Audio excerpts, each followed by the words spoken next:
Hello everyone, and welcome to MEM's Archives series. In this series, we bring you a show from our early days when we were known as Wrestling 365.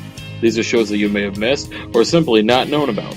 And in this episode, it's April 19th, 2014, fresh off the heels of both WrestleMania 30 and the unfortunate loss of the Ultimate Warrior. And we have WCW legend Diamond Dallas Page on the show. So sit back, relax, and enjoy Main Event Madness.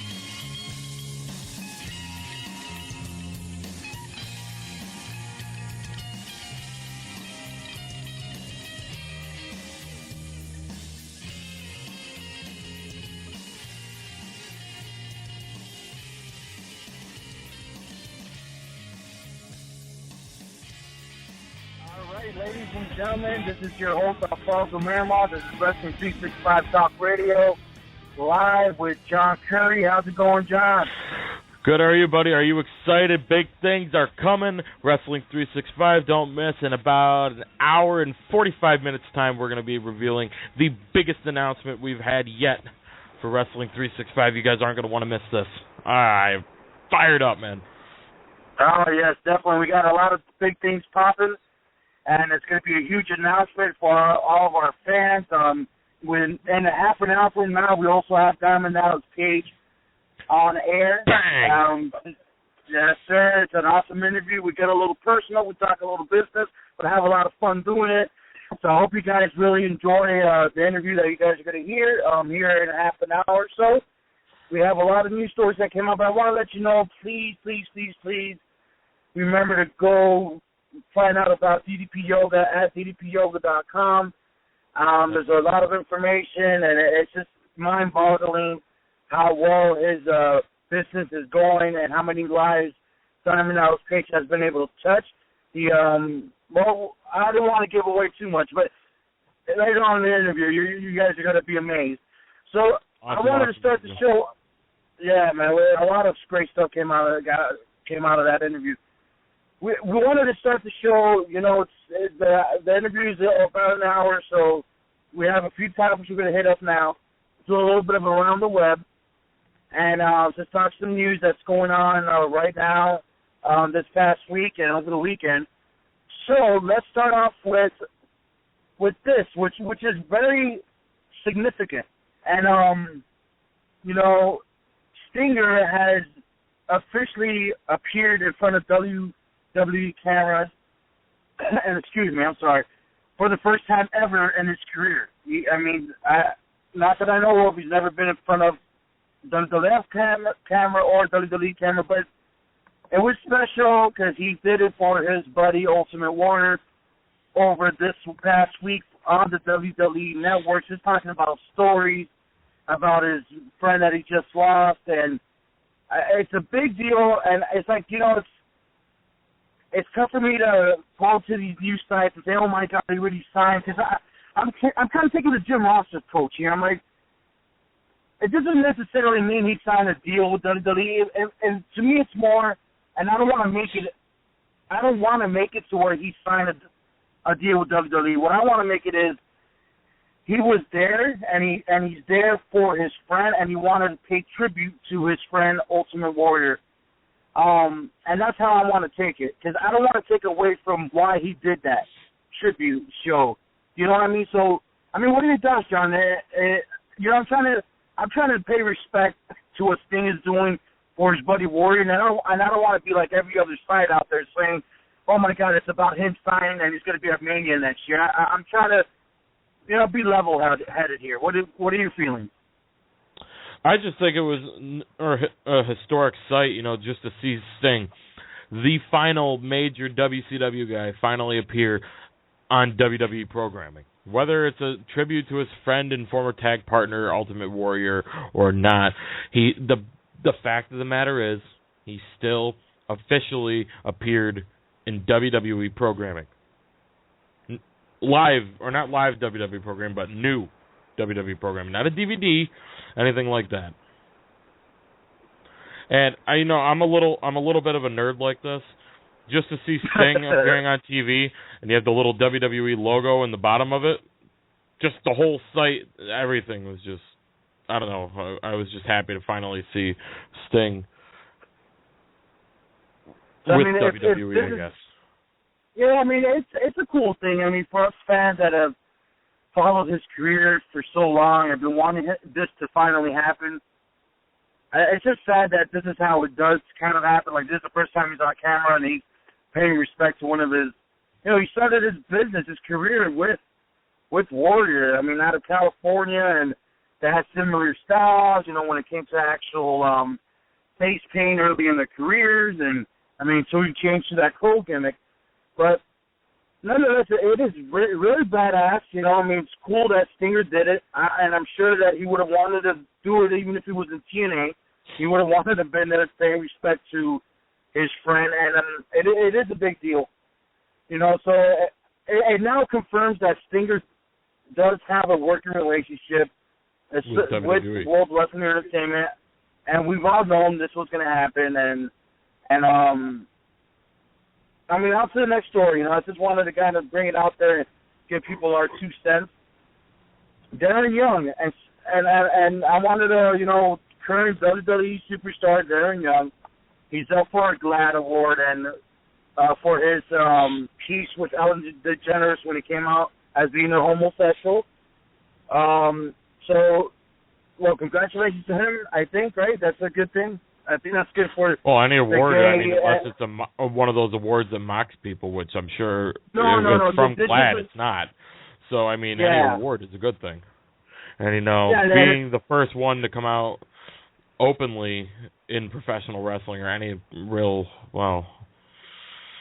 was he the first in any real American? No, because, what's his face? No, Jason Collins beat him. Yeah, you also have the, after that, after Darren Young came out, the football player came out. So, I mean, but still the first professional wrestler, but, I mean, so, yeah, congratulations to him, significant, I mean, congrats, he's nominated for the award. I got a piece on Yahoo that is doing pretty well right now. I put that out on Twitter, and I'll send out another retweet here shortly. That way you can kind of read it. I mean, it's doing well, and thank you for the support. But I wasn't even going to talk about that, but I did. But the real story is that Darren Young is injured, and he's out for 4 to 6 months or even longer with a torn ACL. He tweeted out after that match where he got injured, wrestling fan that he was fine, but sometimes a torn ACL could be a little tricky, and some people feel a lot of pain. Some people are like, oh, I don't think it's nothing big, but I mean, the torn ACL is a big injury. And I think it comes at a really bad time in his career, to be honest with you. Or maybe the perfect time. Because, I mean, he hasn't really done much, and I don't know, it's a scary time, because you never want to get injured as a professional wrestler, because your spot could be gone so quickly, and he's right there, he's below mid-card range, wrestling live events and doing a WWE main event as well. So, I mean, what kind of impact does this have on his career, John, at this point of his career? He just came out that he was gay, he broke up with Titus O'Neil, now he's got this damn injury, it's frustrating to be injured that way. You think this is going to be a bad thing for him? Do you think he's going to be able to come out of the woodwork after? Repackage him. Okay. Maybe try to repackage him. I mean, I don't know. I never really thought he brought much to the table anyway. Going back to the original NXT back in 2010, I never really thought he brought anything. I didn't really I didn't really care for him that much. To be honest with you, I was a little happy that he was one of the first ones gone from the Nexus, because he just really didn't do anything for me. And then they had the primetime players, and then for some godforsaken reason, they decided to split up the primetime players right as they're really starting to hit their stride, and I don't know. I just don't want to see somebody who does have talent. I contradicted myself there because I really don't think he has much, but I don't want to see what happened to JTG happen to him and him sit around for 6 years or so not doing anything. Like, his most notable thing is that he had a makeover from Layla or somebody a few years ago. It's the only thing that's happened to JTG, and I don't want to see the same thing happen to Darren Young. But at the same time, absence makes the heart grow fonder, maybe? You know, turning a negative into a positive. I mean, I don't really know. I mean, if you had Wayne on here, he'd have a much different opinion because Wayne's real big on the guy. But and it's nothing to do with his sexuality or anything like that. I never really was a big fan of his. Yeah, I mean, hopefully they could do something where they repackage it. That'd be pretty cool. Maybe a new tag team or something like that. You know, I mean, I feel the same way. I never saw that thing that, and I'll be honest, it freaks me out how much it was like John Cena. I don't know if it's probably working against them, to be quite honest.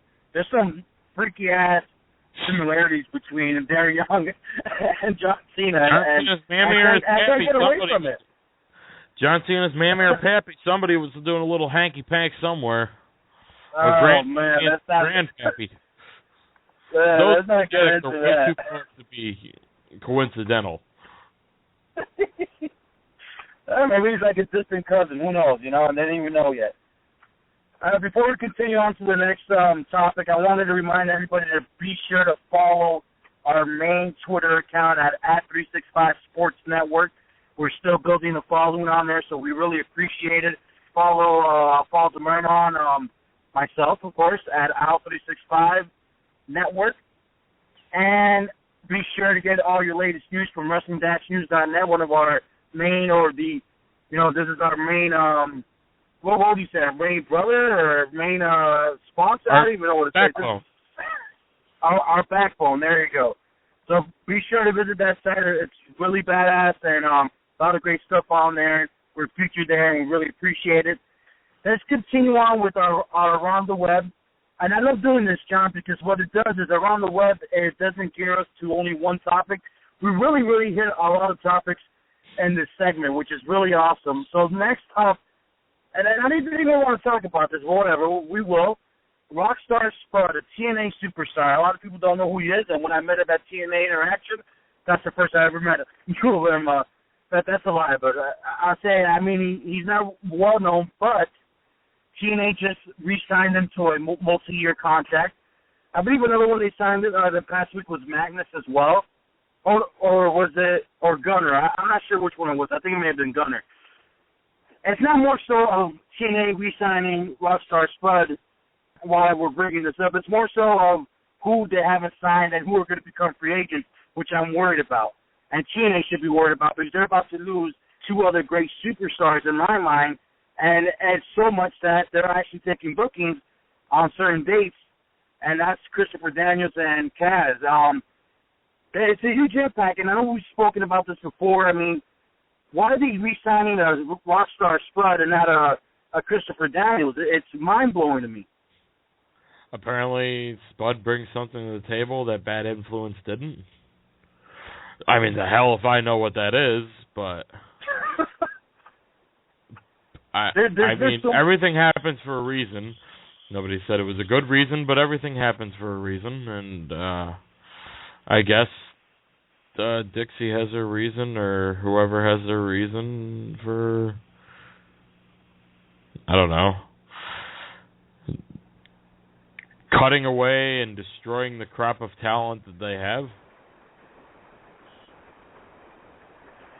And, and speaking of TNA, I mean, like, I agree, like, they're destroying it, and it's sad news when you have the return of Olympic gold medalist Kurt Angle. He returned on Thursday.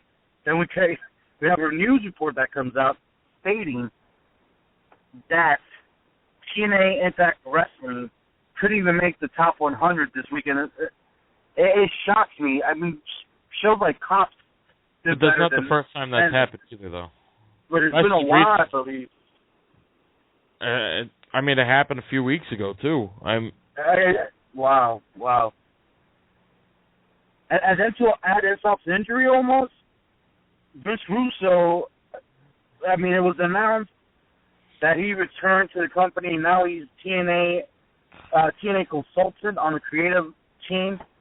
I feel like, you know, there was a actual image on Facebook, and I think it was from it's still, what is the name of it? It is still real to us, damn it. And it says on there, like, it's Vince Russo. It's like, oh, if he fails over and over again, let's just try over and over again, and we're still going to get the same result. It's like, I feel that Vince Russo hasn't really done much, you know. I mean, he couldn't bring back WCW. He didn't do great work at TNA. I mean, they were chanting Vince Russo's touch for so long. Now he's back on consulting for TNA. What are your thoughts on that? Listen, the only positive thing that ever came out of Vince Russo's career so far was the McMahon-Helmsley storyline that he started. Because he was the one who thought that they should do the whole Stephanie... Was it Stephanie Test wedding or the Stephanie Triple H thing? No, it was the Stephanie and Test thing. That was his idea, and Triple H took it over. So, I mean, and then again, that was Triple H's idea. So he doesn't really have anything positive that's ever come out of it. But I just hope to God Jeff Jarrett doesn't go to him for Global Force Wrestling. That's all. But I mean, obviously people see something in him for people to keep going to him and going to him and going to him and going to him. You know? I guess at the end of the day, I mean, when you create a creative team, you want to have the most. I mean, because everyone has an opinion. Can I give you my honest opinion of that? Yes.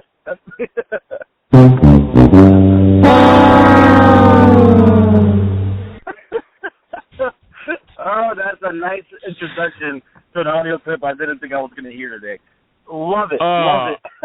Oh, man, I've been wanting that one for a long time. That is awesome. That is awesome. On that, I just want to give it. You know. Oh, go ahead.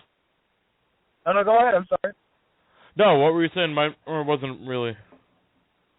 I was going to go on. I was going to go on to the next topic. You know, we're going to have this interview here in about 14 minutes or so, but I wanted to talk a little bit of Ring of Honor. They officially announced they're going to have a normal pay-per-view. I believe it's going to be featured on DirecTV, $4.99, and it's going to be entitled Best in the World 2014. And I think I might be wrong. I think that's on all major cable companies. Is that accurate? As far as I know, yeah. And no, I'm looking forward to that. You know, I think I'll probably order that. You know, Ring of Honor back on pay-per-view. I think they tried it once before a long time ago, and it didn't quite go very well. But hell, you know what? It's more of a value than some other pay-per-view offerings out there. I'm not trying to name names, but. Definitely. And this is what I wanted to get to with this. It looks like Ring of Honor is seeing the open market there because DirecTV just dropped on WWE, and they're making a final decision probably a week prior to air Extreme Rules or not. So that is big news. So as there's been a lot of news coming out that they should open the market for a lot of people that are currently in the wrestling business, AKA or TNA, Ring of Honor, maybe Jeff Jarrett's promotion. So there's an open market there that they could definitely touch and probably, you know, Ring of Honor has a hardcore fan base, you know, and I think that they will do well. And if anyone has anything to gain from the WWE network, can be Ring of Honor and showcasing their pay-per-views there, especially with the face. You know, AJ Styles is still out there, right? So I think this is a great move by them. I mean, I'm looking forward to it, and I am going to order it. And I just love that it's entitled Best in the World. Makes me want to go watch it. I want to order it and see if they truly are the best in the world. And it's going to be a huge deal for them. And I hope that they I know they're going to put on a great wrestling show. So I'm rooting for Ring of Honor all the way. And that should be an interesting pay-per-view. And hopefully we can recap it. We'll talk some Ring of Honor here shortly. Next up on our list here, I wanted to talk a little bit of. I wanted to give a shout out. I'm not quite sure how this was going to work considering it's Sunday, but it aired yesterday. But I wanted to give a shout out to 2CW for returning to Central New York, where I live, and having a decent card with Colin Delaney challenging for the 2CW Heavyweight Championship. Matt Hardy, Alex Shelley, Johnny Gargano, Gregory Iron, and others are going to be at the place tonight. I know I'm kind of ruining this, but I just wanted to give a shout out to 2CW. Anybody who lives in Central New York that's listening to this, go see it out Syracuse. All right, Al. Sorry.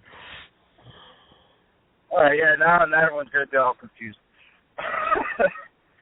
All right, so what I wanted to talk about was, I was saying I want to play the lottery because if he finally did it, John. What's that? Dean Ambrose actually put his championship belt on the line in Saudi Arabia. Why did he have to do it in Saudi Arabia? I don't know. But he defeated Dolph Ziggler, Cody Rhodes, and Kofi Kingston in a fatal four-way match. He still is the United States champion. I just thought I had to put that footnote in there. What are your thoughts? I mean, he finally defends his title and he's still champion. I feel like I could walk outside and step on a crack and then not break anybody's back. I go outside and see a full moon. I can buy a lottery ticket and get the winning numbers. It's about as rare as Moses parting the Red Sea. And I'm sure it was as good of a match as Hulk Hogan versus The Rock at WrestleMania 18. Okay, not exactly. More like Brock Lesnar versus Goldberg at WrestleMania 20, but still. You know what? You could say Brock Lesnar versus Taker Mania. That wasn't horrible. I mean, there's been worse matches. So, I mean, Hey, before we get off topic, or too far more off topic, Happy Easter. It is officially Sunday. You know. I think everybody thinks, after what just happened 5 minutes ago, this show's going to be airing the next 2 days. I don't know. I'm totally confused. Football here, folks. Oh, Johnny. All right, so let's move on. Still speaking of Saudi Arabia, as rare it is, we had a United States Championship match. We had no divas allowed to perform, and Charles Robertson almost loses his thumb while putting up the ring. What a maneuver by that thumb. What a maneuver. Jesus, what a crazy week. And I bet you no one's going to forget this weekend. None of the stars are. I mean, poor Charles Robinson. There's a pretty graphic picture of him, the doctor, and for some reason, Goldust in full paint is sitting there looking at them like do surgery to his finger and is sewing it back up because he almost lost the whole thing. And so Goldust is just sitting there like, oh, this is kind of bad. I don't know. It's kind of weird and often. And this whole Saudi Arabia thing should never happen again. Just letting you know, it's all screwed up. How are you not going to have divas? You saying these crazy people. I love you guys from Saudi. I'm sorry. I don't want to discriminate. But, man, it just shows how the United States has grown, you know, because, I mean, we have women and, you know, the time I heard Clinton becoming president. And let's just, I'm just saying. Yes, Al? yes. Damn!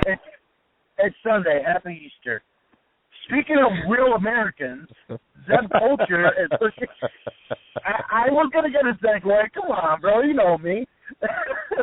Zeb Culture is looking for a new real American, and this is from his official Twitter account. So, who can replace Cesaro? That's a hard replacement. Who do you think could do it? Who do you think they might surprise us with? A guy from NXT, someone currently on the roster. who would you think would fit well teaming with Jack Swagger? I'm here to show the world. I'm here to show the world. Come on, bring it on.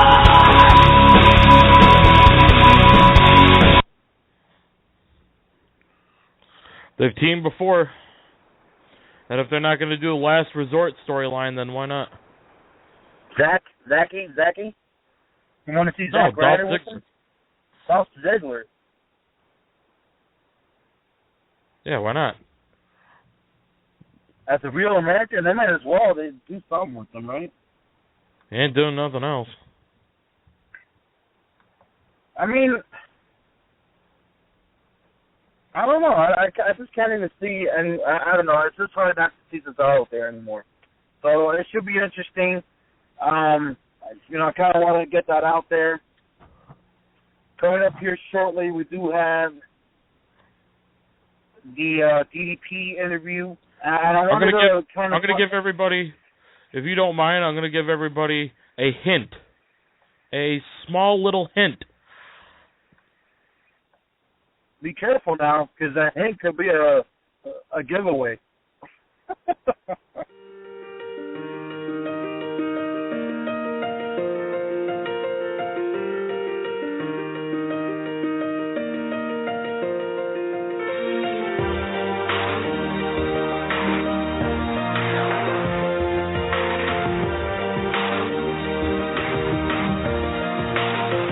Yeah, you can be the greatest, you can be the best, you can be the King Kong banging on your chest.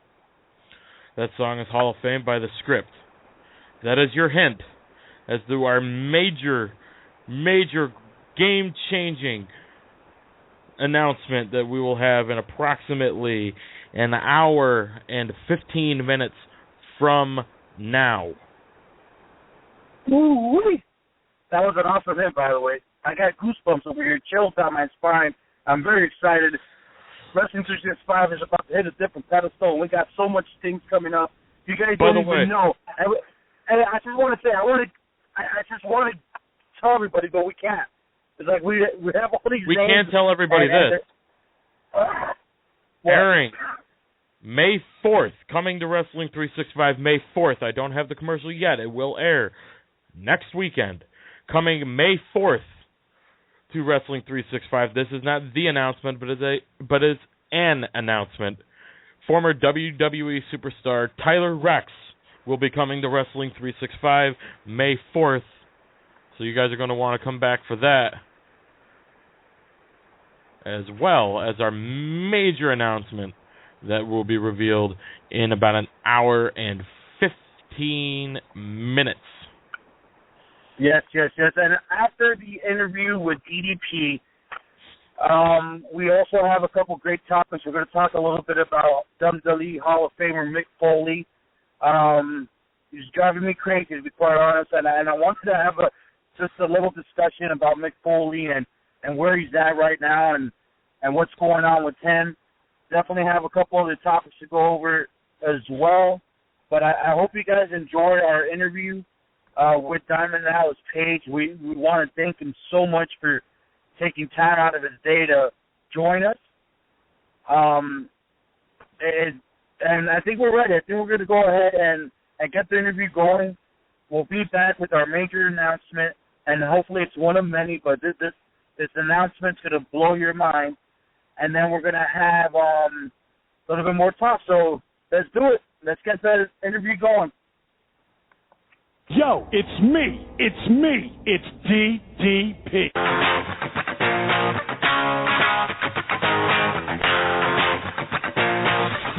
High five.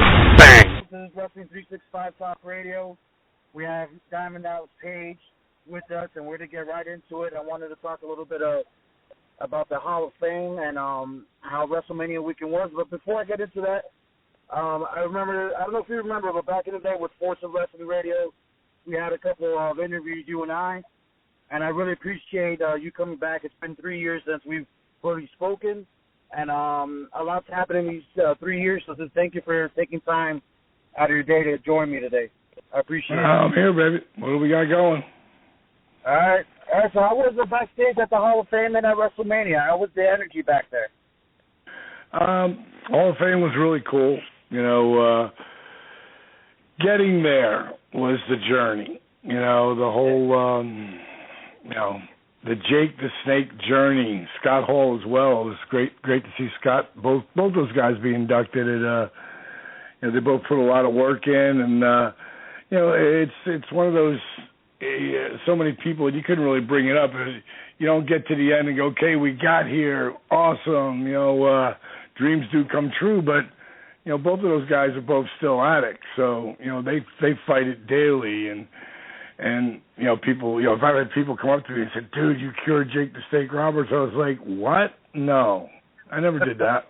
No, you know, all I did was help him, you know, and guide him and put him in a positive environment. Like Jake could fall down tomorrow." And he does from time to time, you know. And hopefully, you know, because he doesn't live with me anymore, I can't be his keeper, you know. I just, you know, hope he can stay on the right track. But someone like Jake, you know, or Scott, either one of those guys could fall, and, you know, hopefully not too far, you know, because when you fall too far, then the promoters and they don't want to deal with all that stuff, you know. But for right now, it was a glorious moment, you know. Yeah, man, it definitely was. You know, when I saw Jake talking, it rang true to me in a lot of ways, because 3 years ago when you were on my show, I was going through a lot of fighting my own demons. I was doing bad things, I mean, drugs, and, I mean, you would call me a couple times, and I was out of my mind. So I progressed as well, and it's just great to see someone like Jake and Scott Hall. You know, now I got my son and a wife and a beautiful family, and I'm happy that I've been able to fight every day. So seeing Jake the Snake and Scott Hall accomplish these goals, I felt like I was with Jake, and I mean I got teary-eyed. My wife was like, "What's wrong?" I'm like I saw where I was and where I've come today, and I see that in Jake and Scott, and it gives me, you know, strength too to see these guys being able to do it, because I feel like I'm not alone.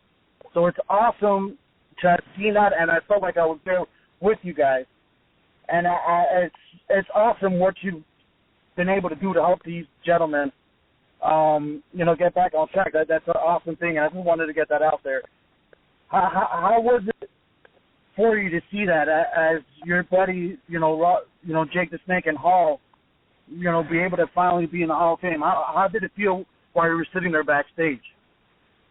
It felt great, man. Actually, for Scott, I went out in front and actually and sat with my girl and my ex-wife Kimberly. They were both there. They're friends, so they were both out there, and the friends and family, and we watched it. You know, Kevin come out and Scott, and then I went backstage again. But you know, just to be in that whole. That's like the highest honor you can get in our business, you know. I think it even crosses over world championships to that next level. And, you know, there's certain people that still should be in there, and that'll always be the case. But eventually, sometimes it takes a while. Everybody gets their turn. And just to know that, like, I said it, you know, 18 months earlier, you know, we set the big pie in the sky dream, you know, that we would be on this stage on this night. Now, Jake didn't really think that was possible, you know, but Jake had to go through a lot of changes, you know, for that to happen. And he did.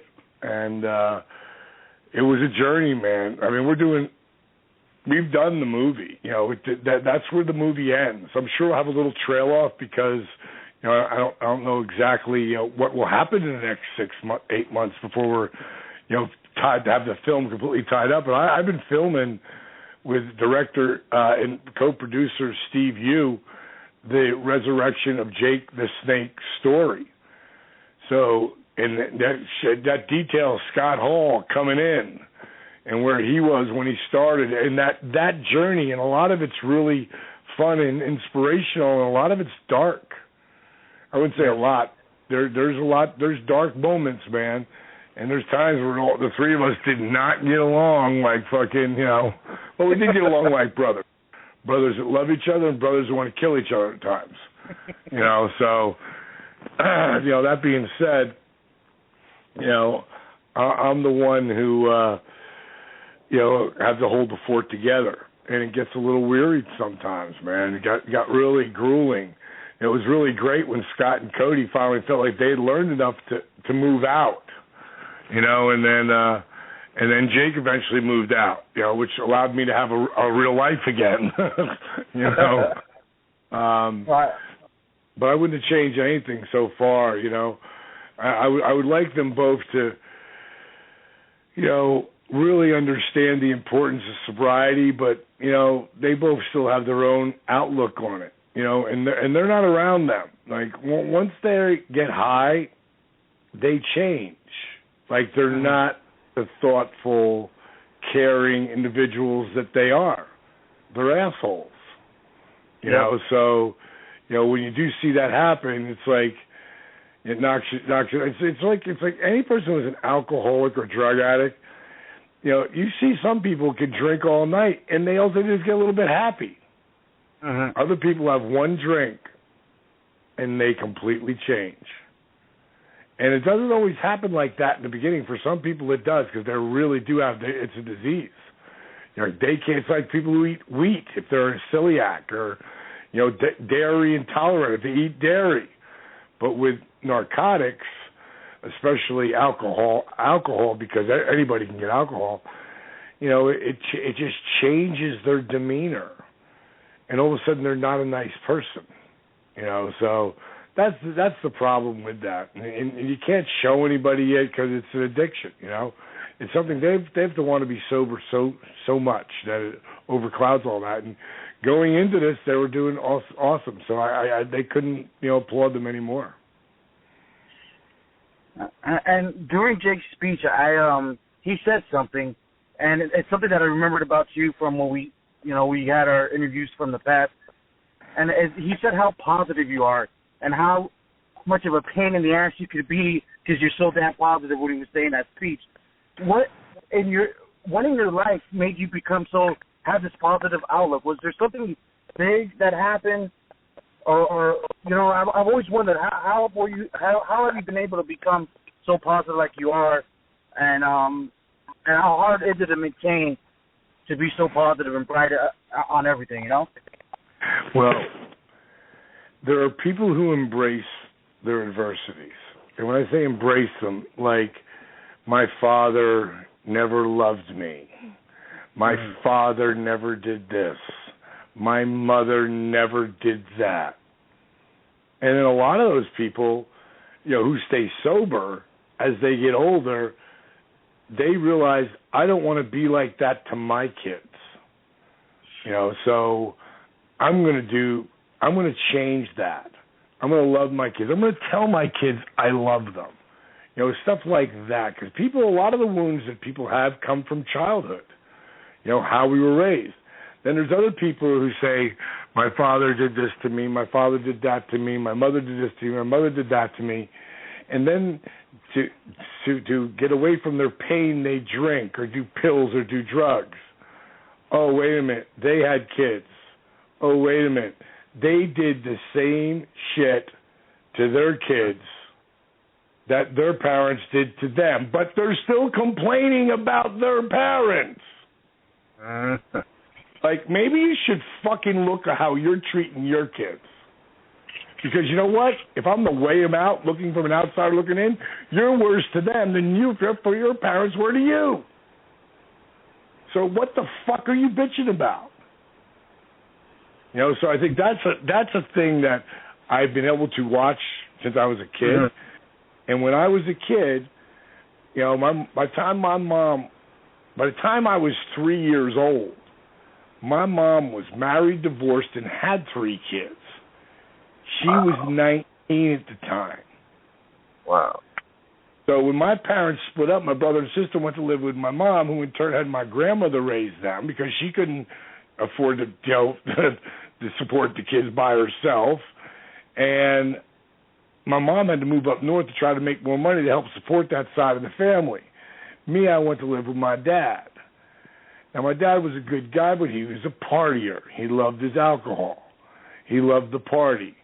You know, I ended up bouncing around from one family to another like a pinball. I mean, back then, he couldn't even spell the word father, let alone be one. So I ended up bouncing all over the place. By the time I was 8 years old, my dad brought me to live with my grandmother. And it was the last time I would see him or talk to him when he was sober for the next 10 years. Wow. And when I was at my grandmother's, my mother's side would break my father's chops. When I go over to see my other grandmother and that side of my family, they'd break my mother's chops.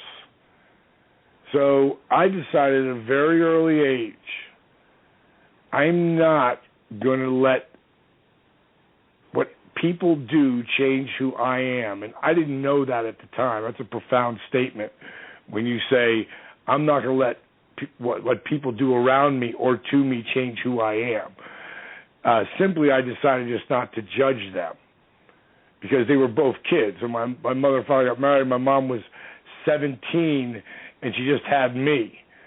And my dad was 20. What the fuck do they know? Yeah. You know, so at a very early age, you know, I started training myself not to judge people.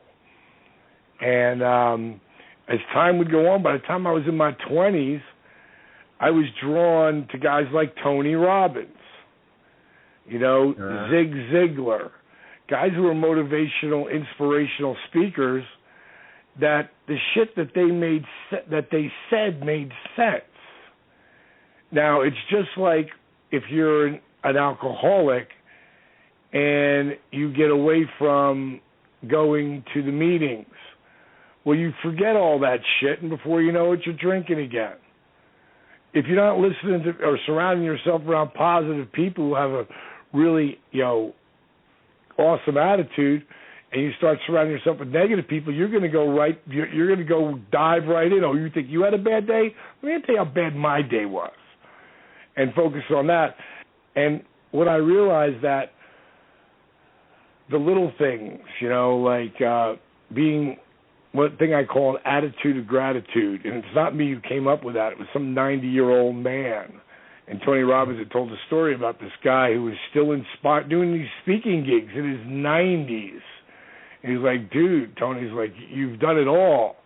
You know, why are you still out here doing this? And he said, there's still some people who need to hear it. And for me, what I got out of the story of that old man was being thankful for what you have instead of pissed off for what you don't have. It's called an attitude of gratitude. I work at it. You know, Scott Hall would always say to me, Dally, how can you be so fucking positive? I work at it. You know, I work at it. You know, before I walked out on that stage, and you got to know the backstory, I prepared that speech for a month. Wow.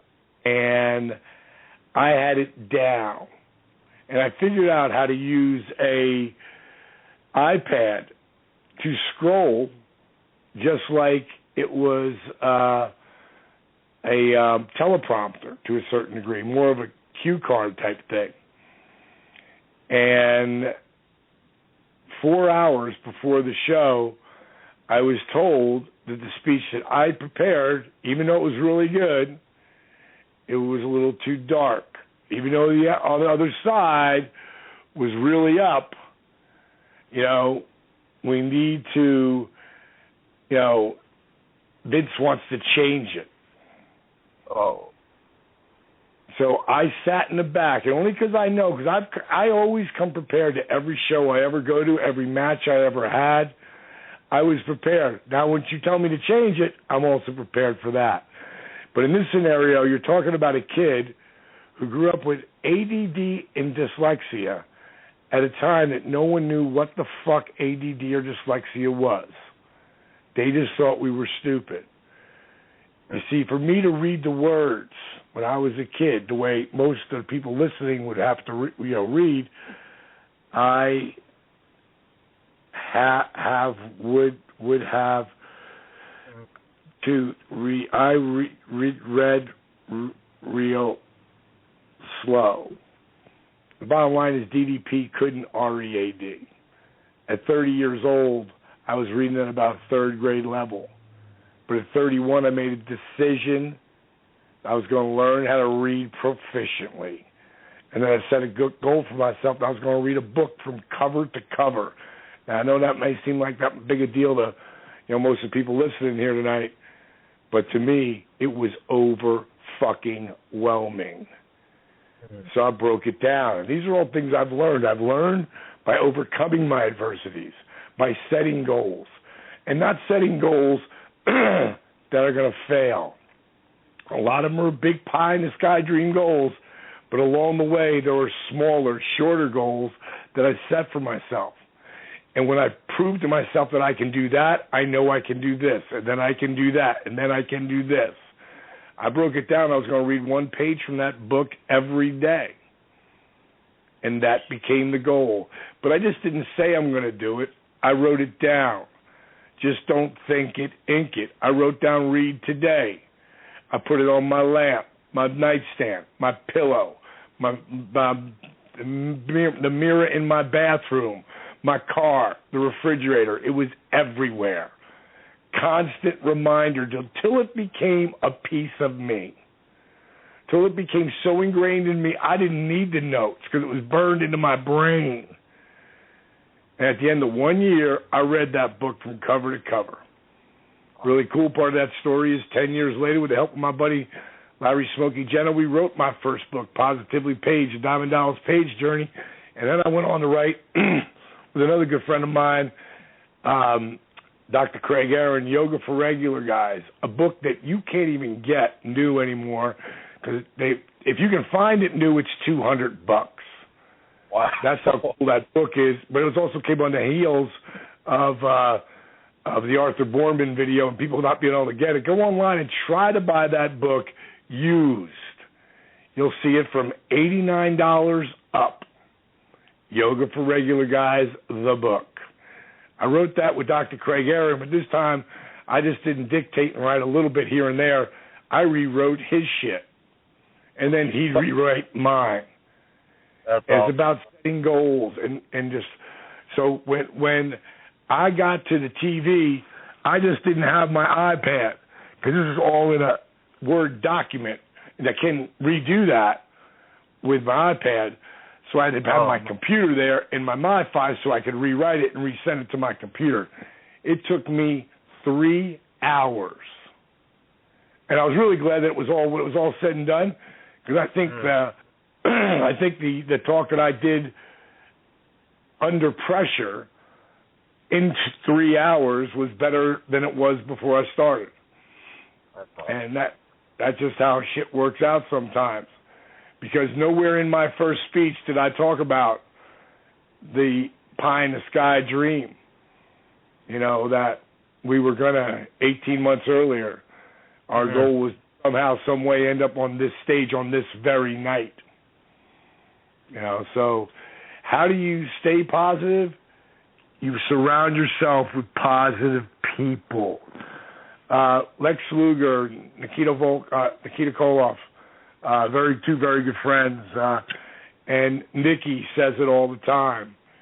He says he's a preacher, and he's a damn good one, and he was a hell of a wrestler. He was Goldberg before there was Goldberg. He says you become the 5 people you hang out the most with, because that's your influences. And that's why Jake and Scott were able to turn their lives around. Now, if they fall down or whatever they do, most times they're not with any of us. I got you. They surround themselves with other people, and that's what allows that other shit to happen. Or just themselves. Because sometimes they don't need anybody. But not having anybody for those guys is never really a good idea either. And you got to work at it.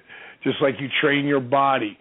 You train your brain to find the positive. Like, when they first told me I had to change that speech, I was almost like, they want you to tell stories like road stories. I said, I didn't come up with Jake.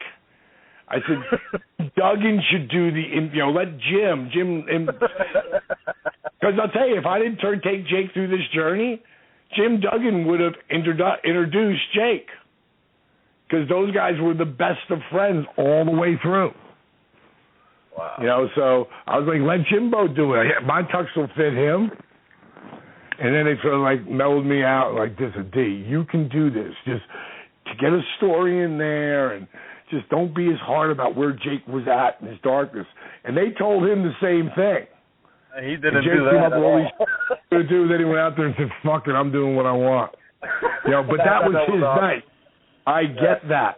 This was not my night. I was was my night without question. But I was not gonna, I was gonna do what was asked of me because that was the job that I was given, and that's where it went. And I thought my induction of him was as good as it got. I also really loved Kane's. You know, Glenn's was amazing. Really loved his. Awesome. Really, I loved Linda's. I loved Linda's. You know, the stories that she told. How are we going to bring this guy out here? And this is a guy, you know, and I'm not going to talk about anything about that douchebag bitch who did an interview with me at all, so we won't even get into that. When that came up, I was told it was who is Warrior the Man, and you know, a little bit about him, and what I would have talked about is what I talked about over and over again. You know, the first time I was on a card or on an event with the Warrior, you know, was WrestleMania 6. And I didn't get the gig. My car did. You know, I was Diamond Dallas Chopper for Rhythm and Blues. And, you know, I got to meet a lot of the boys. So, you know, I was in the AWA at the time as a manager. But, I mean, everybody dreamed of being in WrestleMania. You know, this was like the spot, and I'm there. I may be driving a Cadillac, but you know what? None of my other buddies are. You know, Hulk Hogan came up to me and was so nice to me and talked about my gimmick and my shtick and talked to me about 10 minutes. It was amazing. You know, I was like, oh, my God. You know, how cool was that? Really the only superstar that I really wanted to meet that I didn't get the chance to was the Warrior. That would be 10 years later when he came into WCW to start up and start his secondary feud with Hulk Hogan. And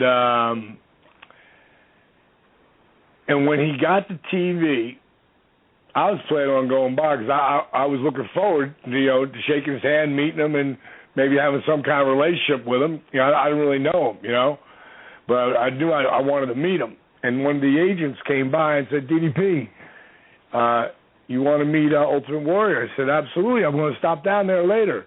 Well, he said, he sort of asked me to come by and grab you and Goldberg and see if you guys wanted to meet him. I was like, he's like requesting us to come by? That's pretty cool. Sure, I'll come with you. So walked down there and, gave me a big hug, hearty handshake, big smile. And he talked about how much fun he'd been having watching us.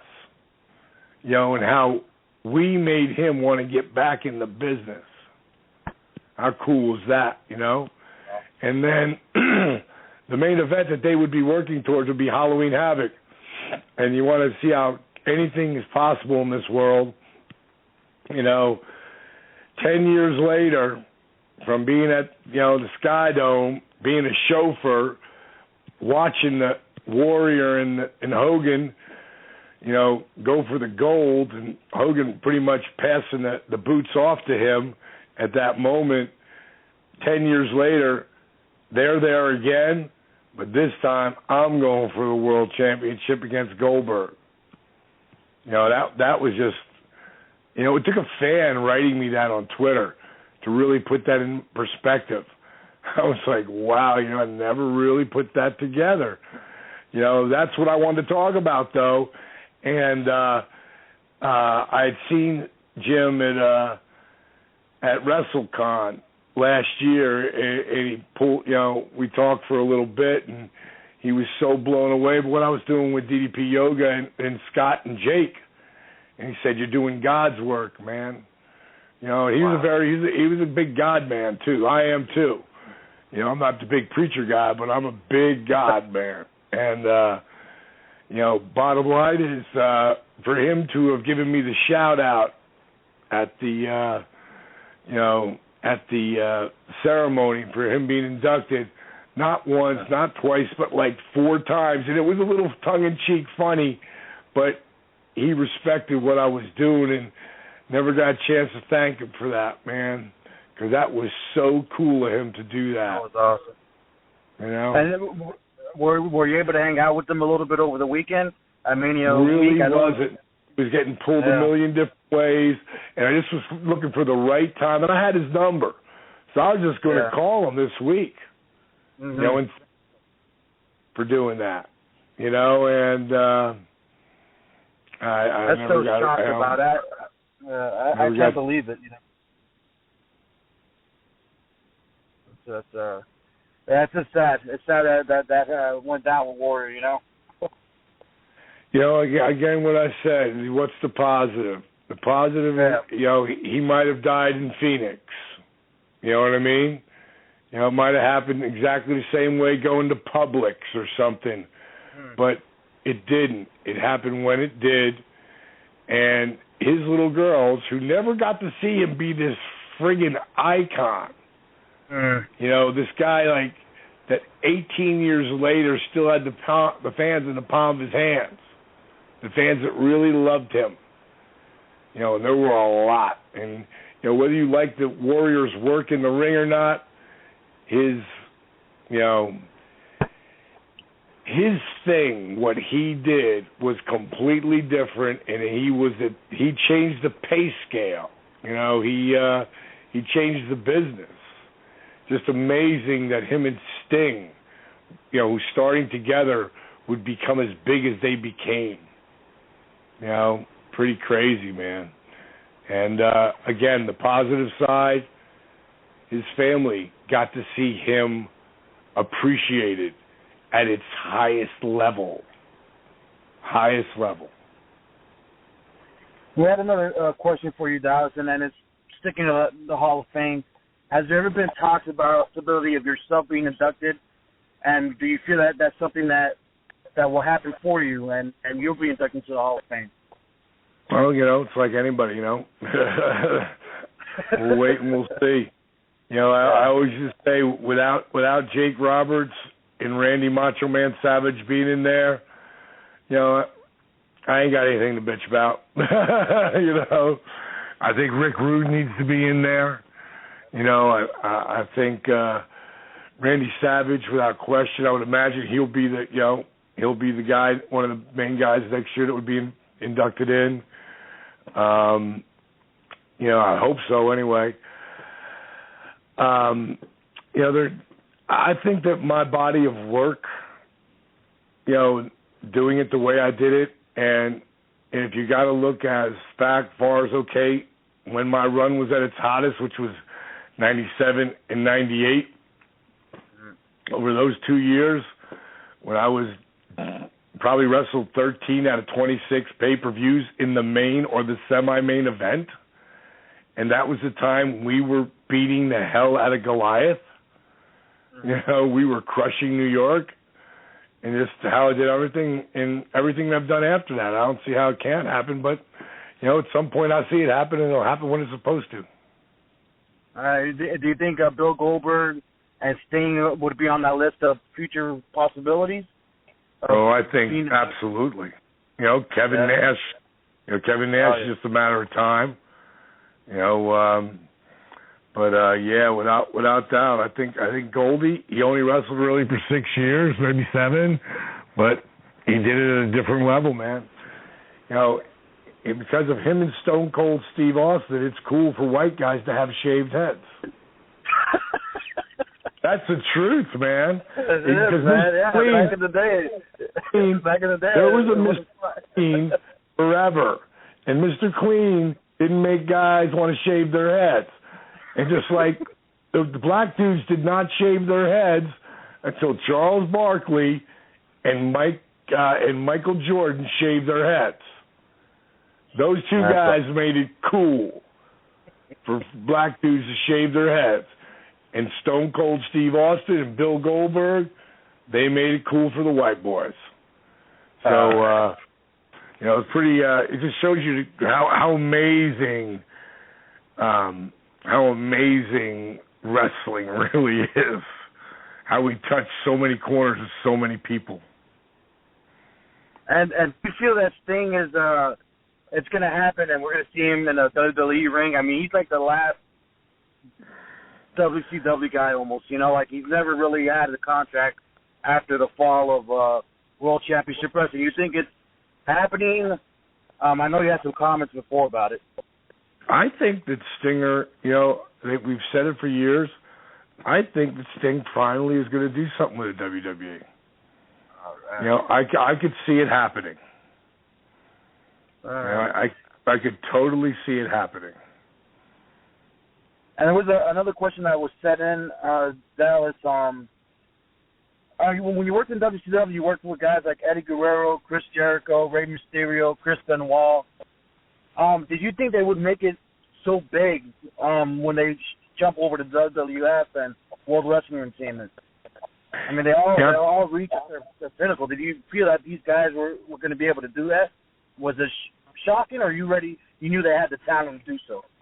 Oh, that's ridiculous. If I said I didn't know they had the talent, you know, it was that's to me 2 years ago, maybe a year and a half ago, I said, and it got picked up all over the internet, that Daniel Bryan has the same sort of thing, whatever that thing is, that Eddie and Benoit had. You know, that thing. It didn't matter how big they were. You know, it mattered who they brought to the ring. You know, Macho was not bigger than like 5'10", 5'11", but he moved around like he was 6'4". You know, Benoit and Eddie weren't bigger than 5'8", maybe Benoit was 5'9", but I doubt it. You know, but they brought it, man. And they just didn't bring it with the moves. They brought it with the passion and the fire.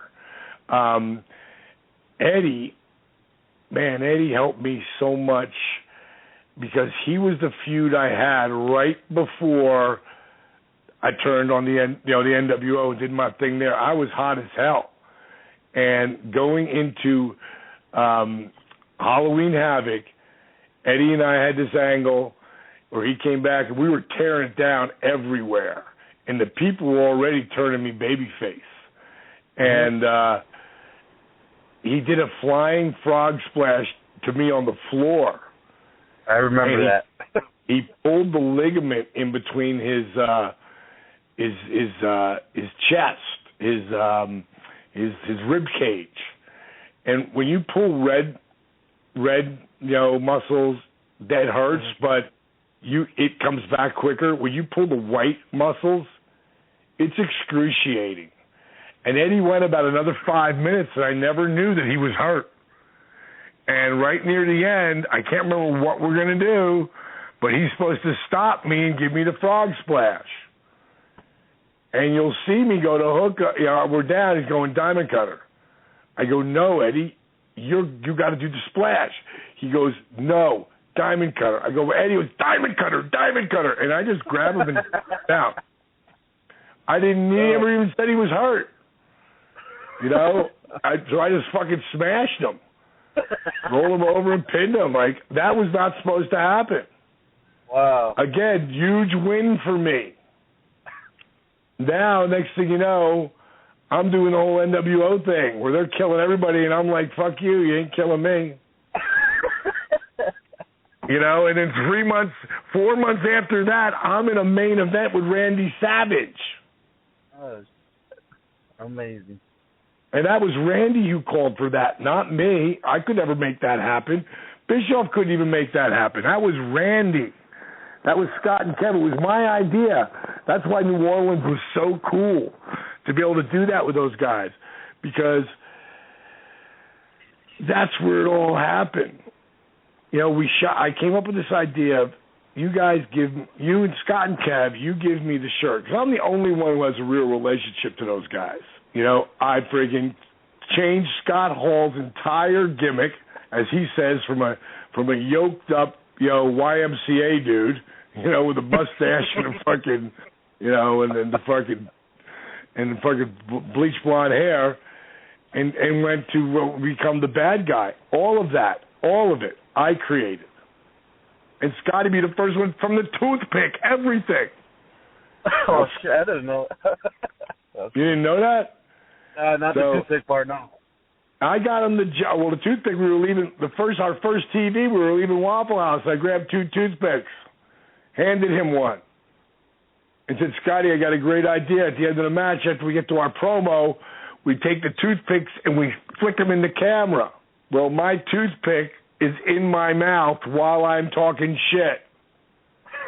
At some point, my tongue pushes it out of my mouth, and in slow motion, I see it going, whoa. And I'm going, no.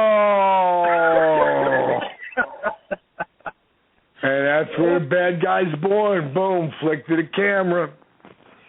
And it was supposed to be like that, you know? And Scott went on to be a huge... My first tag team, they didn't let me manage him anymore. They said I was overshadowing him. And then, motherfucker, they were right, though. He needed to go off on his own. He goes to New York, comes a big star. My first tag team match, I tagged with Scott Hall. And then he hurt his elbow, and he said, fuck this, I'm going to fix my elbow, which they had to fix. They had to pay him. And New York, the day New York saw that gimmick, Pat Patterson himself called Scott. Scott's been calling that office for 2 years. Wouldn't return a phone call. They saw that look. They were like, do your thing there. When you're ready, we were sitting here waiting for you. And that new gimmick rebirthed him. And I was Kevin Nash's real tag team partner. And we were best friends. So when those guys came in, which I helped them come in on top of that, getting the connection to Bischoff. When they came in and they were killing everybody, I said, they ain't doing nothing with me here. And if this angle doesn't work, then I'm asking for my release. And Kev, I told Kev the idea where you give me the NWO shirt, you ask me to do it. And then I say, fuck you, I ain't gonna, I'm not doing that. I got the diamond cutter, and fuck you guys. What, you're going to come number 8? You're going to come to be like number 6? What happened to number 4? Number 3? Have my feelings hurt. And I'm going, oh, Dally, he'll get over it. And then the next time you come, I'm in the ring after I beat some dude. You give me the shirt, I put it on, hug you, Kevin. Scott, shake his hand, he goes to pull away, boom, I pull him in a diamond cutter. Roof will blow off. You come at me, a backdrop, you go off the top rope, I take off through the people. And I went and told Scott. Scott loved it. And that was the whole thing. Kevin goes, go tell Bischoff, that's awesome. I said, I ain't telling Bischoff. I said, you're going to have to tell him this. I said, I'm going to tell Scott first. He goes, what, you don't think, because the whole thing is, you hear about Cody Hall, right? You heard about Cody Hall's son, right? Yeah, I know Cody Hall, yeah. Yeah, his old lady was pregnant with her at the time. Oh, wow, when I got him the job. He needed the job bad. His old lady was pregnant with Cody. So, I mean, you talk about a circle of life.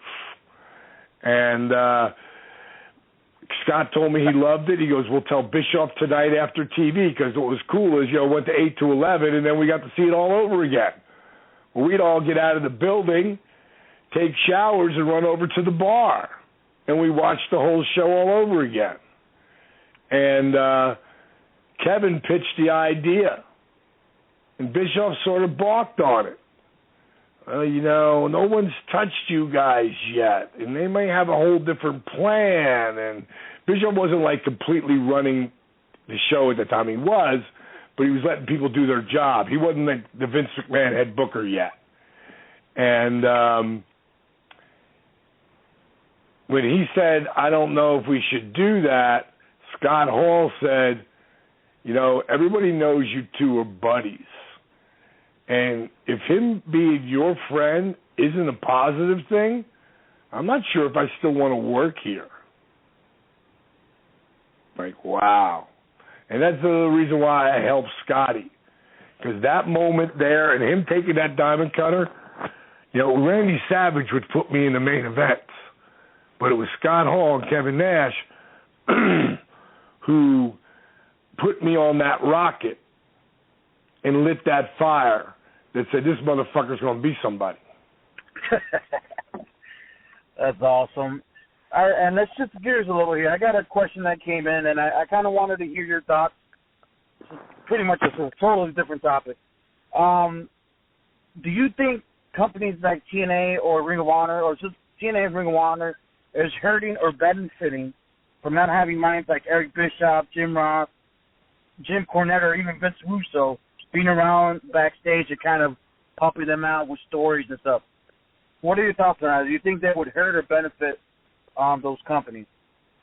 Now, didn't you just tell me that Bischoff still with TNA?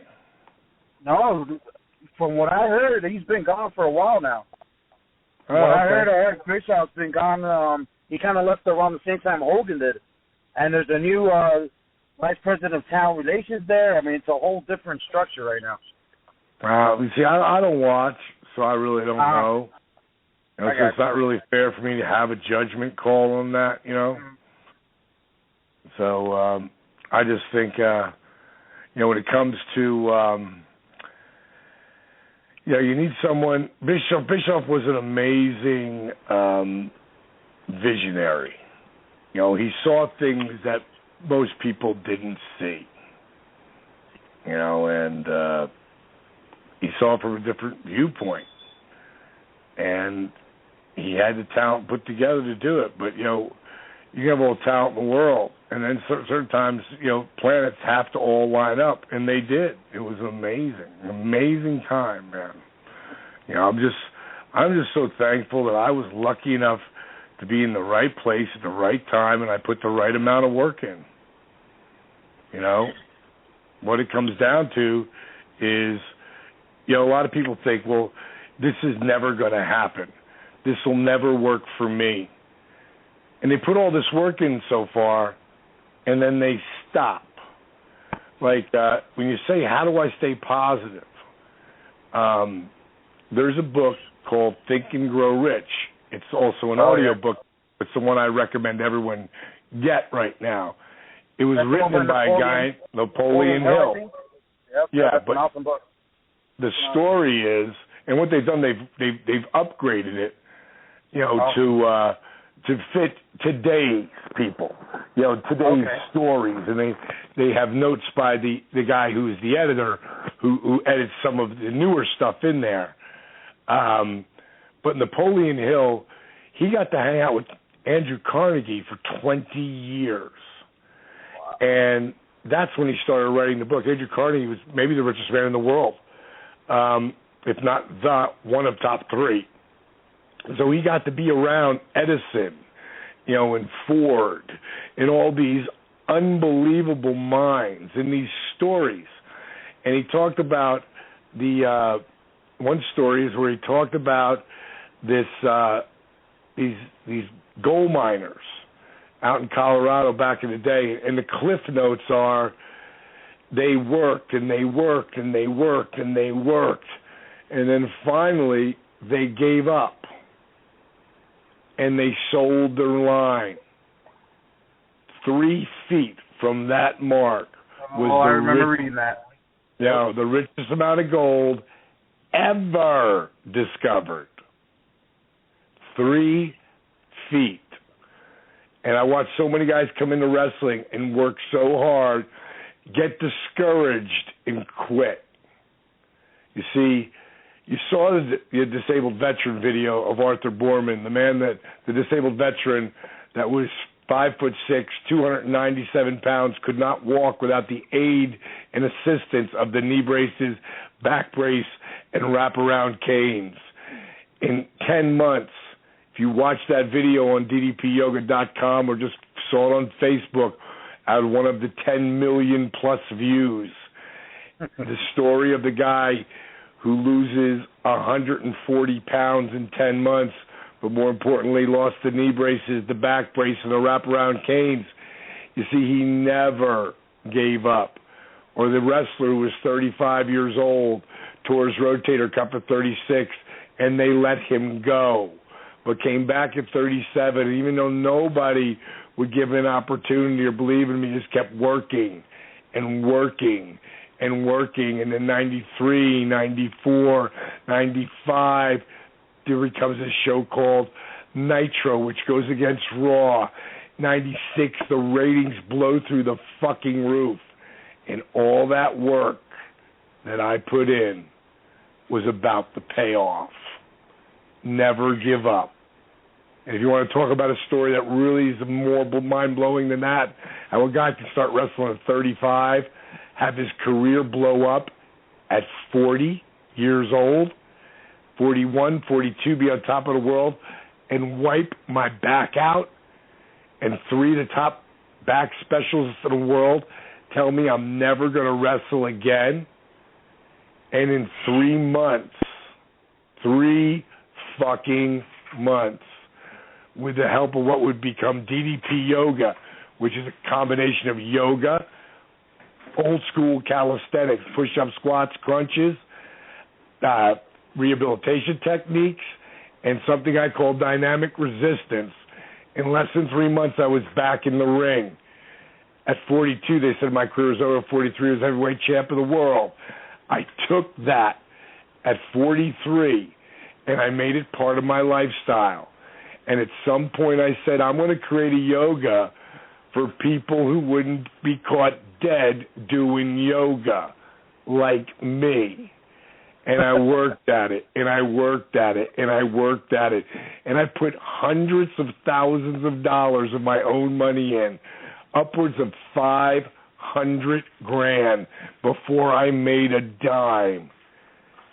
Just last week, DDP Yoga broke 100,000 programs sold online. DDP Yoga congratulations, that is awesome. Household word. You know, if you think it was crazy, I became a wrestler at 35 and a world champion at 43. It's even crazier that I created a yoga program that I only let people call DDP Yoga for people who wouldn't be caught dead doing yoga. It's not like going to the forest and taking the path less traveled. It's like there is no fucking path. So you grab your bulldozer and you knock down one tree at a time. Before you know it, you got a pretty wide path. And that was my next question about DDP Yoga. Last time you and I spoke was 3 years ago.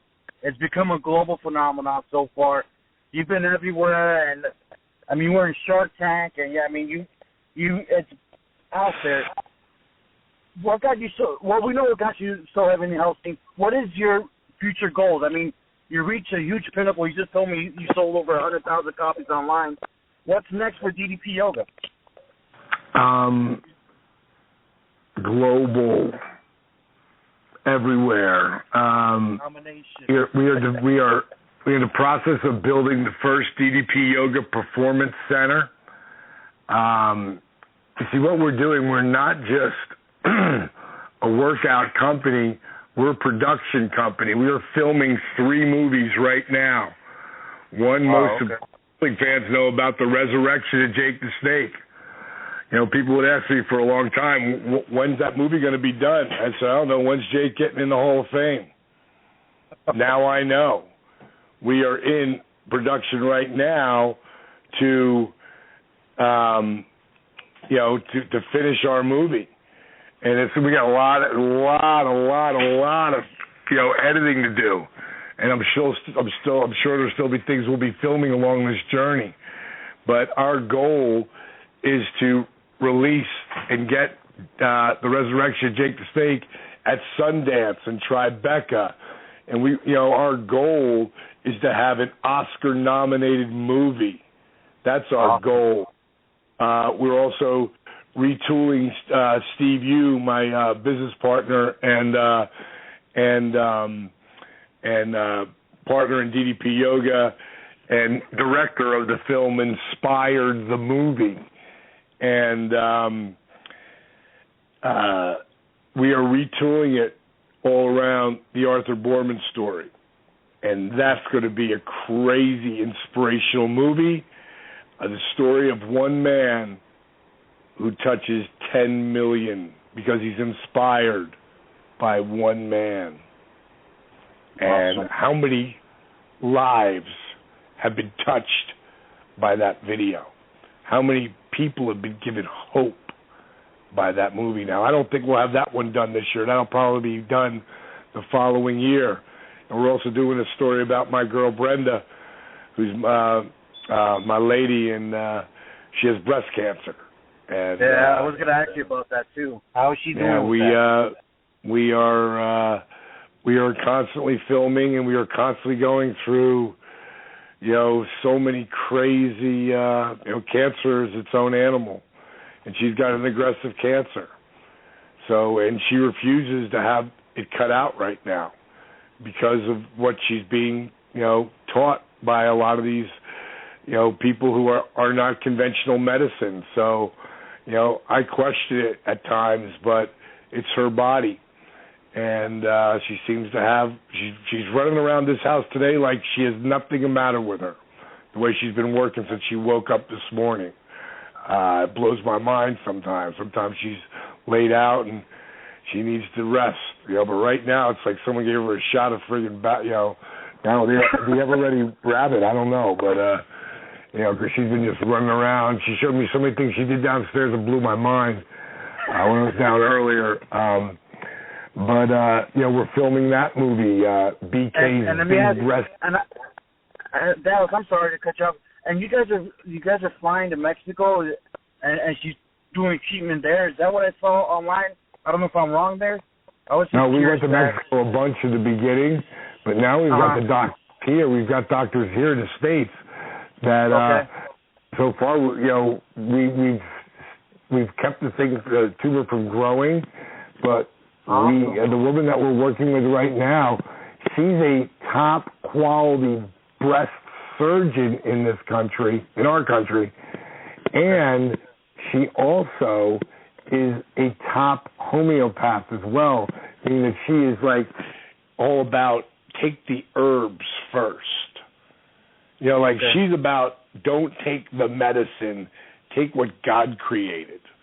I mean, it's pretty crazy because she's the best of both. And she's one of the top breast surgeons, and she's saying, you're right, no surgery for a while. We don't know eventually she'll have to have it or not, but I can't believe she's doing this. But she knows way more than I know. She's like one of those there's a lot of books out there that talk about herbal medicines cure cancer or it's actually really good. And I mean, I don't know. I don't see it. I'm like, I don't understand it. I'm like, take it out. Yeah, well, the whole thing for me is it's whatever she feels comfortable in and she feels the strongest on. I got her back, and we've been filming. Her movie is BK's Big Breast Cancer Adventure, and that's how she's taking it, with that type of attitude, as opposed to cancer is death. She's working. She's doing it the other way of grabbing onto the journey and the adventure that we're going through. And sometimes she gets knocked on her ass.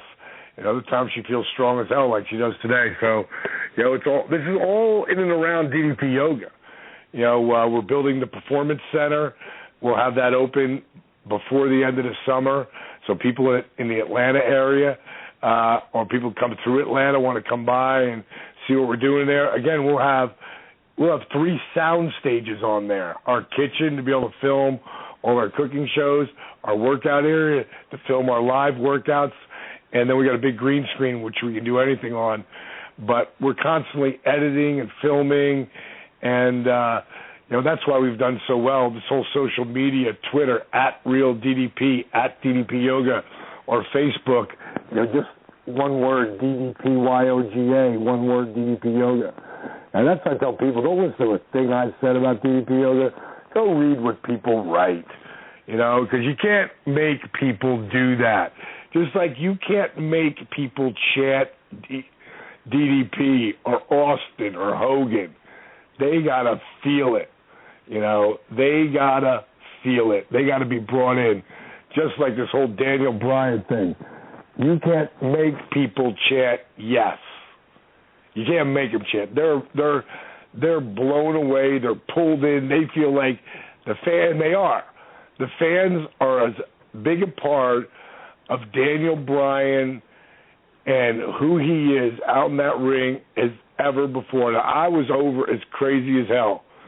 And my boy Stone Cold Steve Austin I thought was over the most craziest ever. But this guy, I'd say he's as close to being there, or Steve is, Steve Hogan. You know, because, man, I had that crowd to pound my hand for a while there. This kid's like at a different level to me. I won't say that he's top Steve, but because Steve really ripped those people up, you know, and they felt like they were totally with him.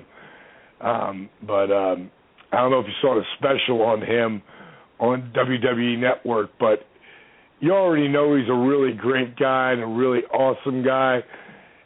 But that film, that brings out who Daniel Bryan really is, and his girl Brie, she is just such a sweetheart. They're both just really, really, really nice people that nice things are happening to. And couldn't be any happier for him. Every time I've ever walked in that building, he's walked up, giving me a big handshake, hug, and asked how am I doing. Just always been a class act. Class act. That's awesome. And another question here, speaking of the Performance Center, you've been to the WWE Performance Center. Did you get a little inspired by that for your Performance Center? How was that experience working with the talent? I know you did some DDP yoga there a few months back. Yeah, and that's where I stole the name from, because I didn't want to call it a studio. No, I didn't want to call it a gym.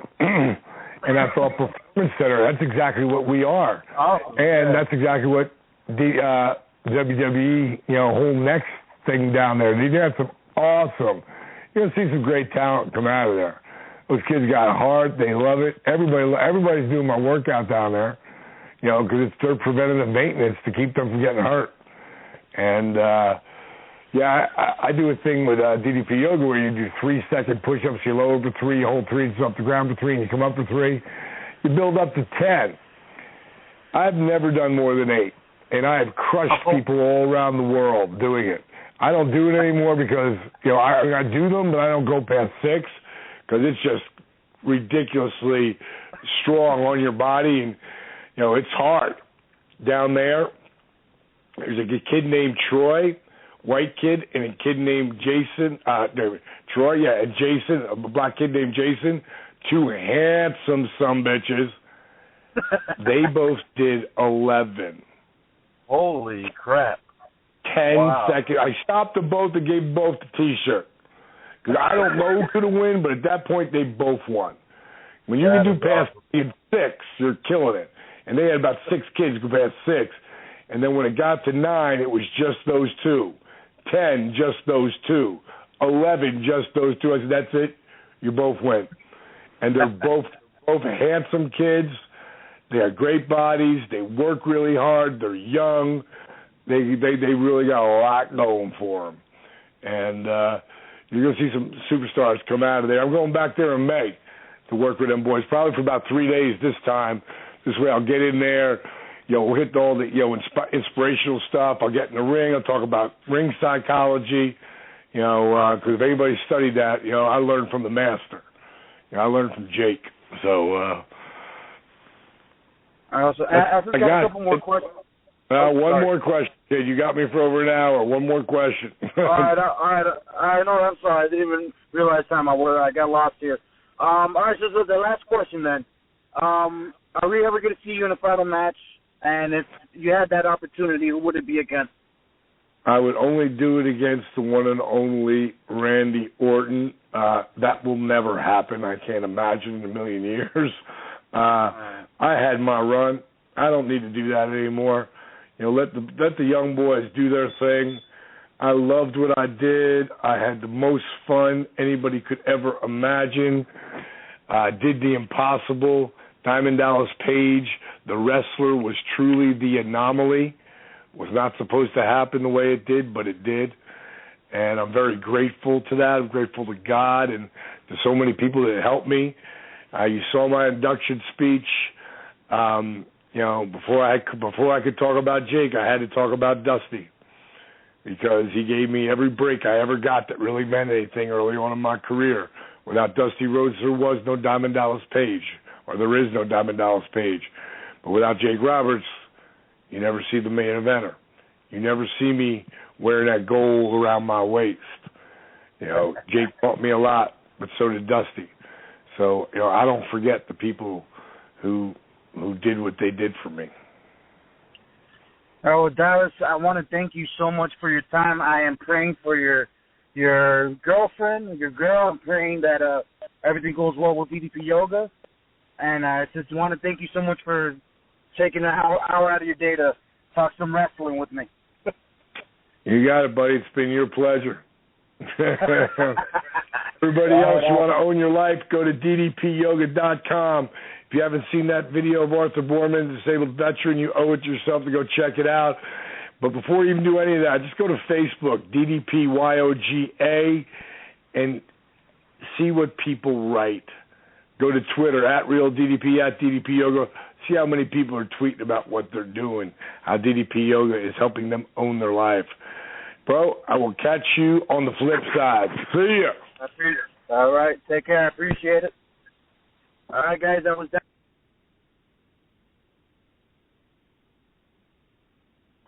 And as I was going to say, that was Diamond Dallas Page with our own Alfonso Merriman. An awesome job in that interview, man. Man, when I interviewed DDP, just like back in the day with that full W, and now it's not. He does all the talking, which is great, and I appreciate so much that he was on here for an hour. We tried to get him the day of WrestleMania. I thought it was crazy. I didn't think it was going to happen, but we got him now, and I'm appreciative to all the time he took with us. And a lot of stuff came out of this interview. I didn't know he had a performance center coming out in Georgia. He's going back to the movies he's producing. Yeah, I mean, I knew a couple of the movies producing. I didn't know that he was doing one for his fiance. No, I didn't know that either. He's going back to World Wrestling Entertainment and going back to do like a workout at the Performance Center next month. He's gonna go for 3 days. Last time I think he did it for one. There was a lot of great feedback, so he's going back to that. He obviously, now we understand why he didn't. When he told me he didn't want to talk about that bitch, I knew what was going on, and then all the reports came out after that. They don't want the talent talking about what happened with Nancy Grace, so I didn't even want to go over it, and I didn't want to disrespect him, so I didn't. And I'm happy that he kind of addressed it without me having to say it. But, man, he's always been great to me, and I'm happy he joined us. I hope you enjoyed the interview, folks. It was really, it was great. We had some raw moments there, and it was pretty cool. And I personally, I don't know if it was online, but I didn't know that he had to rewrite the entire Hall of Fame speech. I had no idea that he had to do that, and he was doing that for the 4 to 5 hours before the Hall of Fame speech. Did he know that? Not a clue, but he did an awesome job with that speech. That's for damn sure. Yeah, like you said, he was probably under that pressure, and it came out even better than he thought, So, you never know. It's pretty cool always talking with Dallas. I really, when I say I pray for him, I really do, man. I don't say it because it's a show, and I was sitting there listening to myself. I'm like, it's not because he's on the show that I'm trying to. I think he's done so much great, and I've talked to him several times, and I really do hope that he continues his growth with DDP Yoga, and his wife is cancer free, and it's great, and it's great what he's done with Jake and Scott Hall and other Joe Schmoes we probably never will hear of that's done DDP Yoga and that interacted with his life, because he is truly a positive guy, and he's touched so many lives. And another thing that touched me so much that he opened up and spoke about his mom and dad growing up and why he became so positive and he wanted to own his life. I personally learned a little bit more about Dallas. I'm sure it's probably out there, but to me it was special, and I hope it's special to our fans listening today. We got a couple more topics coming up. I want to remind you got to hit that DDP Yoga, hit him up on Facebook. We're going to be blowing up Twitter, so you're going to be able to follow him if you don't know how to reach him, which I don't know how with social media, but DDPyoga.com. Get it now. He sold over 100,000 copies, which is an awesome milestone for any business. If I could sell 10 copies of anything, I would be happy. So 100,000 is very, very impressive. We got a couple more topics, then we're going to make our announcement. We were, really excited about it. It's already out there, but we're going to formally announce who this Hall of Famer is here shortly. That's going to be on our show. It's very special to us that person is going to take time out of his life to join us to talk some wrestling. So we're looking forward to that. If anybody listening to the show doesn't want to wait and they want a little bit of a spoiler, you know what? Head on over, Facebook.com/Wrestling365 Show. That's Facebook.com/Wrestling365 Show. The announcement is there, or Twitter @365 Sport Network. It's there also, but we, like you just said, we will be announcing in about 15 minutes who our major announcement is. All right, that's awesome. All right, so and I want to clarify, Sunday is Easter Sunday. It's tomorrow, so the format of the show got a little bit twisted because we want to be with our family. So happy Easter! You're hearing it on Saturday, Sunday, whatever. We're a big family here, and we just wanted to get the show out. It's a very important show to us. So I hope you guys are enjoying it. Now let's get into some more wrestling talk before we do the formal announcement of our. I want to talk about the Evolution. They returned, John, and that is they officially returned, and now it's starting to make sense. I don't know if they stumbled across it, but this is good for the Shield. This is good to get the Evolution back together and kind of try to put the Shield over finally, and I think it might actually work. I actually thought that the dynamic that Roman Reigns was turning babyface and the other two guys remained a Shield was going to be better for Roman Reigns, but maybe this is going to work too. Maybe now we got the Shield set up versus Shield versus Evolution, which is crazy. But yes, the Evolution are back together, facing the Shield at Extreme Rules. What's your take on it? Is this going to be better for the Shield, or do you think it would have been better? But do you think it would have been better if they could have made Roman Reigns the top babyface? How the storyline was going before? I don't know if I got my. He's going to be the number 3 babyface in the company after this feud. If you want to be completely. The other two guys, what do you think? Well, rumor has it they're going to be doing a heel tag team. So, I mean, I doubt they join Evolution, but the Shield is going to look fantastic coming out of beating Kane, beating the Outlaws at WrestleMania. Even though they lost to the Wyatts, they had an awesome match against the Wyatts on Raw and an Elimination Chamber. And then to have the feather in the cap of beating Triple H, Randy Orton, and Batista in the same night. I believe that would be the first time ever that they had lost a tag match like that. I don't know how many tag matches that they had competed in during their heyday 10 years ago. And apparently now there's reports of Flair being used with Evolution, but there's some other people believing that Triple H is going to take the Flair role and bring a new guy into the faction. Oh, that would actually be a great idea. I still wish Ric Flair was there. I mean, either or. I wish Flair would be there just because he was so important to that stable before, and they do have a constant communication with them. But, I mean, nonetheless, maybe they think that Flair will probably take away from it. And that would be kind of cool to see Triple H kind of take that Ric Flair role after this match at Extreme Rules, and maybe they bring, another guy in, or Alexander. I love how you say it, John. How do you say it? Alexander Rusev. All right. That'd be kind of, you will fit nicely in that with Randy Orton and Batista. Nonetheless, I think it's going to be an awesome tag team match at Extreme Rules. It was pretty cool seeing them officially return. I don't know why it was cool to me, because I never liked them before, but I like them now better than before. What was that, John? I said it's been 10 years. That's probably why it's working. Long years. And what's crazy about it, it feels like it was yesterday. And you know what I was thinking about, man? 10 years ago, but that's beside the point. Do you think that Ric Flair has this stat going for him, that he's been a part of the most stables of any other person's career? Because I swear, I think Ric Flair has been on every freaking... He's been on 3 or 4 different versions of the Horseman. Evolution. What was the other one? Legacy, I believe? No, it wasn't. He wasn't with Legacy. He was with Fortune, Immortal. The Fortune, thank you. Immortals, okay. That's 5. 6. Yes, 6. He was associated with DX back in 06.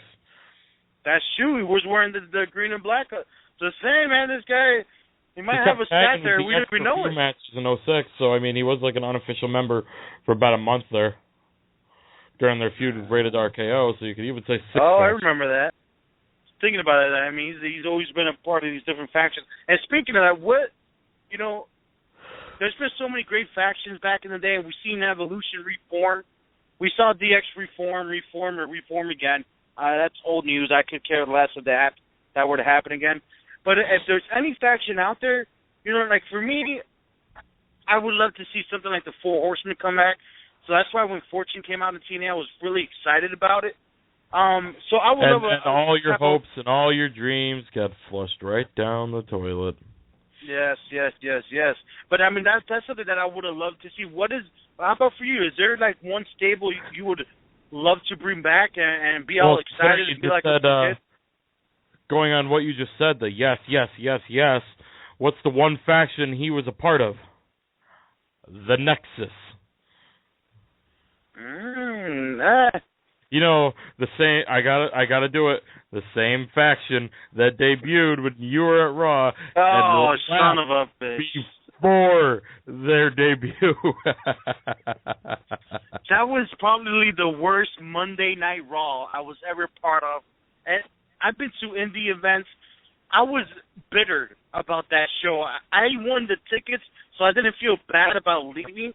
And then my phone blows up, and everyone's calling me a jackass then, and now you guys are calling me a jackass now for leaving. If it was today, I'm just laughing at you. Well, yeah, because I'm a jackass for leaving. I regret it now. I mean, I would have seen something like NWO-ish, and it would have. But you know what? At the end of the day, they didn't live up to what they were, because they only lasted a little bit of time, and they're a footnote in wrestling history.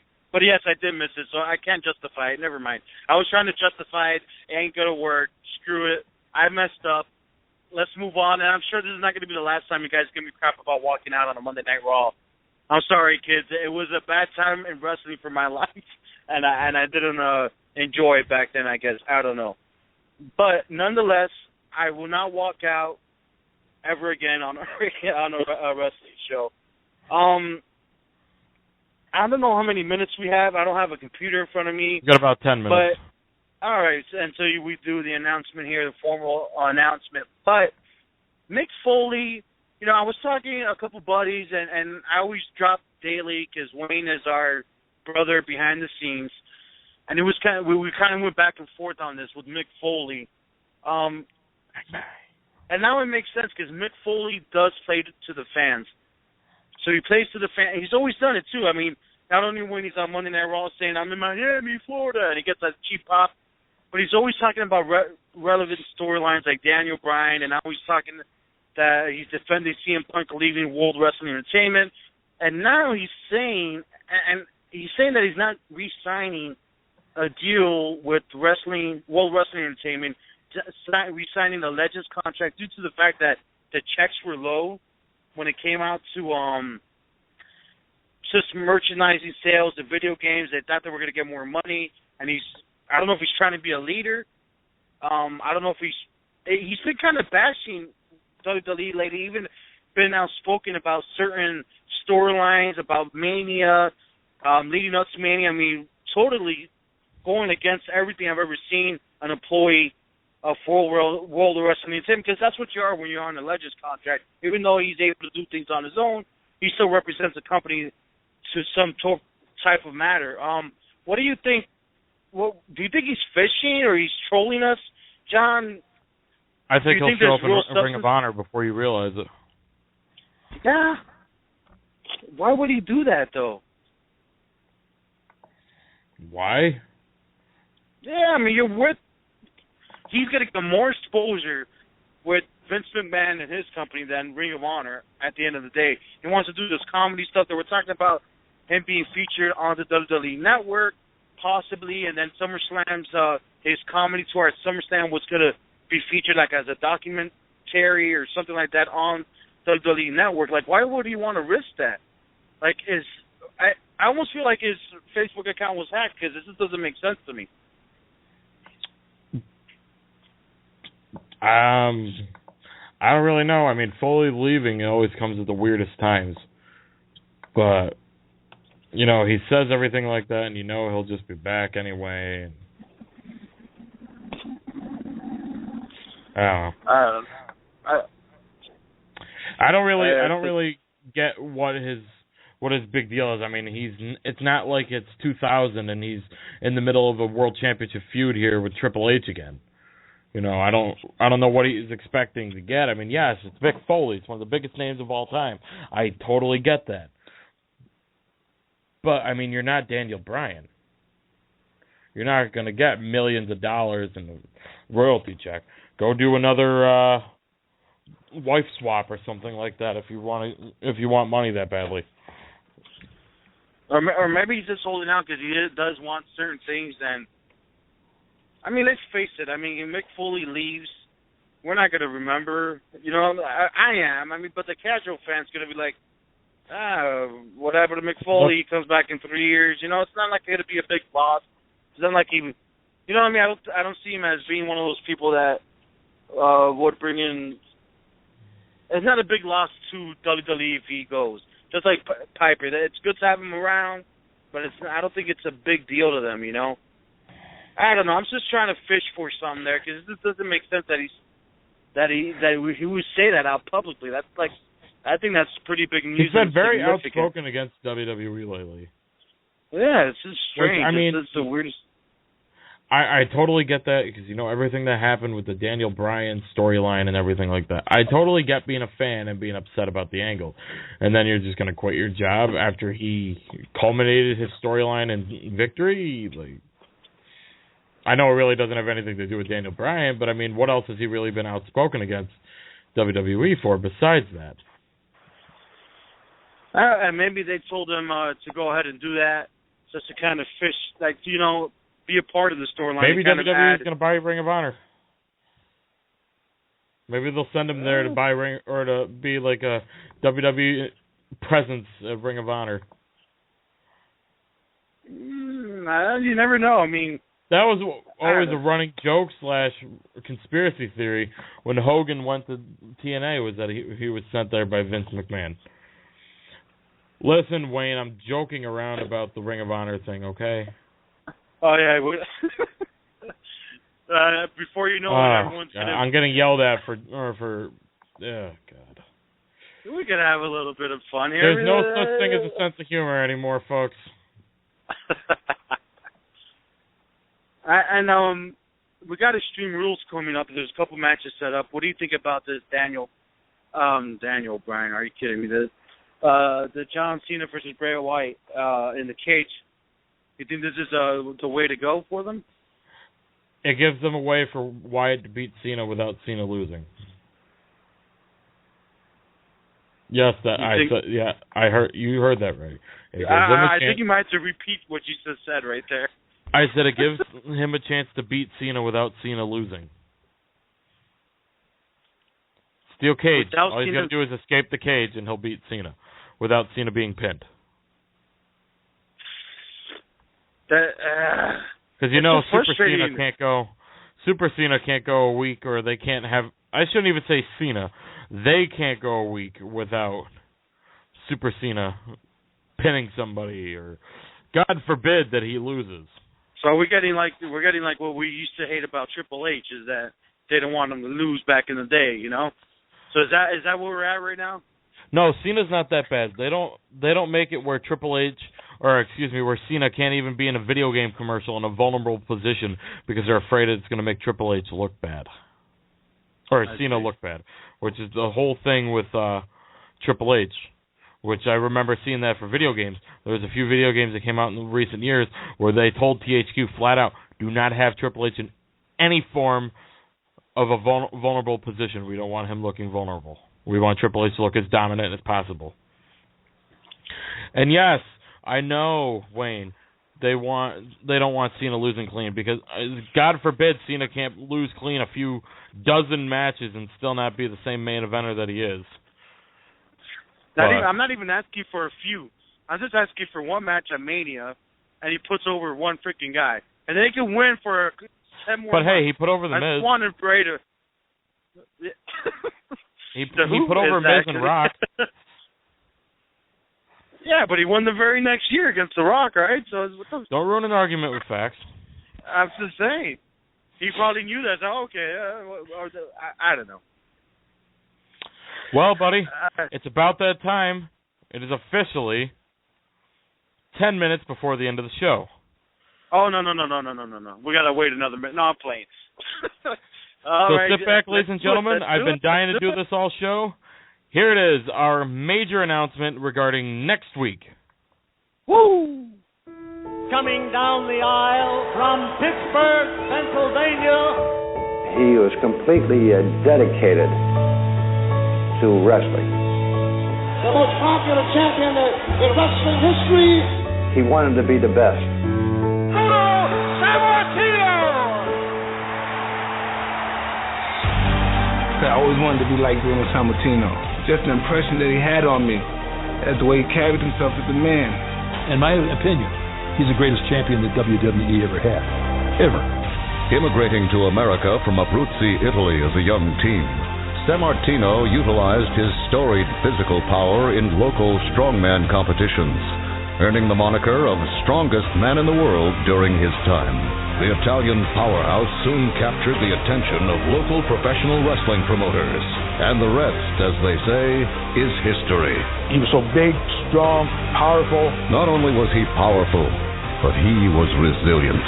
After breaking his neck at the hands of arch-rival Stan Hansen, Sammartino returned to compete just 3 months later at Shea Stadium, proving even a broken neck couldn't keep the living legend down. In order to be on top, you have to be a winner. When you train hard and you have that confidence of yourself, you don't think about losing, you only think about winning. On May 17, 1963, the Italian Superman shocked the world, defeating Buddy Rogers for the WWF Championship in an astonishing 48 seconds. Mr. Ray, you're looking at a great champion. Sammartino's dramatic victory would be the beginning of an historic title run of nearly 8 years, a record that stands to this day. Tremendous ovation for Bruno Sammartino, one of the most popular individuals in the world. It was in the world's most famous arena, Madison Square Garden, that Sammartino established himself as a box office icon, headlining 187 MSG sellouts. When you fill up Madison Square Garden, you're more than a name. You are a part of those people. They came to support him. He packed Madison Square Garden year in and year out. I think that statement alone explains his greatness. As a consummate professional and dedicated family man, Sammartino was a role model to millions all over the world. The reigning champ was even honored a private audience with the Pope in the Vatican. Bruno Sammartino was my father's favorite performer, was his father's favorite performer.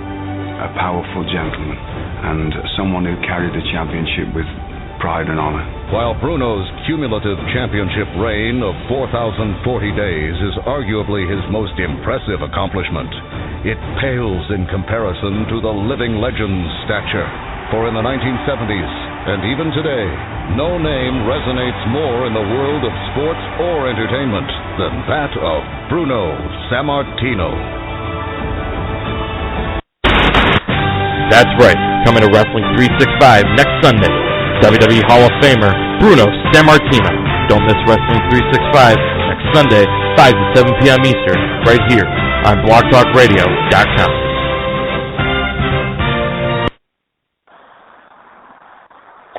And first off, I want to thank WWE and their YouTube channel for that clip, making our commercial even better than what it was originally going to be. But yes, ladies and gentlemen, former WWE champion, record length holding WWE champion, WWE Hall of Famer, Bruno Sammartino is going to be on the show next Sunday. Unbelievable. I'm just so excited, man. It's going to be great, and if anyone wants to ask any questions, you tweet us, and we will filter the best ones out and ask him. It's very exciting, man. We got a huge Hall of Famer, and I'm looking forward to it. You know, I still can't believe it. I'm not going to believe it until it's done and over with. You'll be believing it when he calls into the show and you're sitting there,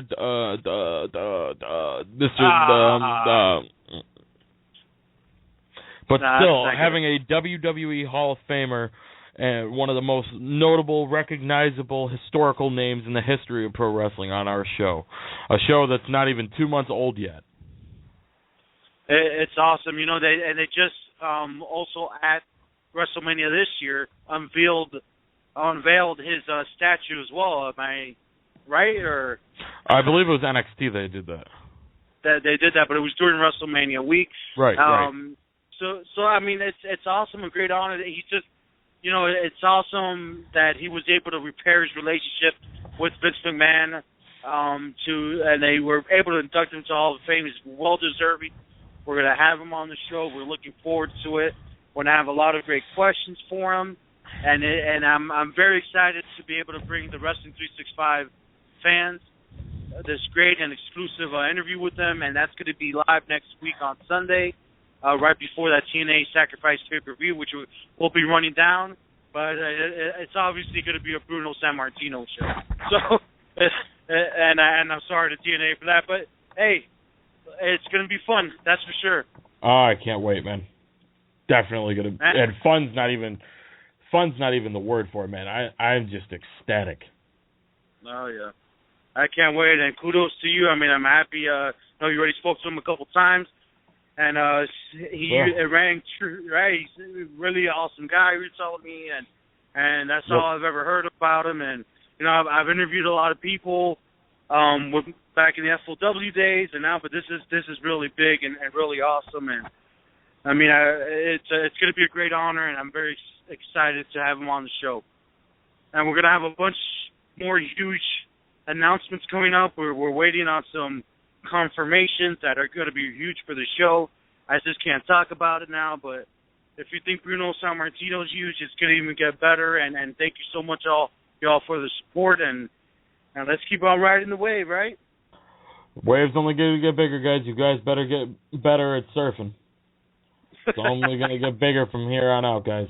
Thank you for joining us. We all hope you have, from all of us here at Wrestling 365, whoever celebrates, you don't celebrate, have a good Sunday. Enjoy Total Divas, if you watch it. To those of you, including us, who do celebrate it, happy Easter. Enjoy one of the finally quiet Sundays that we'll have before it all ramps back up again. And I also want to, I'm sorry to cut you off, just want to let you guys know that thank you again, DDP, for joining us this week. Be sure to hit up ddpyoga.com. And that's it, at folks. Real DDP or on Twitter, at DDP Yoga, at DDP Yoga on Twitter, at 365 Sport Network, at Al365 Network on Twitter, at WN_net on Twitter, Facebook.com/365. Excuse me, Facebook.com/Wrestling365 Show. We couldn't get the other name, surprisingly, because nobody else has the name. But that's all we got, guys. Have a good Easter. We'll be back here next week.